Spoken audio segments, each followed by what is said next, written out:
I see is, like, for example, if you try to get ChatGPT or Claude or Gemini to write you something, it's really shitty.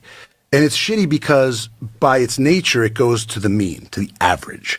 And it's not reliable. And I just can't even stand to see what it writes. Now, it's a useful tool if you're a writer and you're going, what's the thing? I'm trying to set something up, or somebody sends someone a letter, but it's delayed 2 days and it can give you some examples of that. I actually don't think it's very likely that it's going to be able to write anything meaningful, and in particular, that it's going to be making movies like from whole cloth, like Tilly Norwood. Like, that's bullshit. I don't think that's going to happen.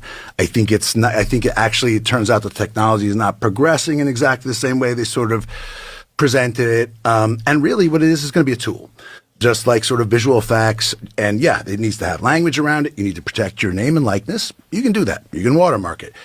Those laws already exist. I can't sell your fucking picture for money. I can't. You can sue me, period. It kind of feels to me like the thing we were talking about earlier, where there's a lot more fear because we have this existential dread. It's going to wipe everything out. Right.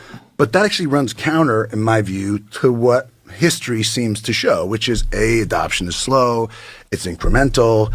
I think a lot of that rhetoric comes from people who are trying to justify valuations around companies where they go, we're going to change everything. In 2 years, there's going to be no more work. Right. Well, the reason they're saying that is because they need to ascribe a valuation for investment that can warrant the CapEx spend they're going to make on these data centers, with the argument that, like, as soon as we do the next model, it's going to scale up and be 3 times as good. Except that actually ChatGPT 5 about 25% better than ChatGPT 4 and costs about 4 times as much in the way of electricity and data.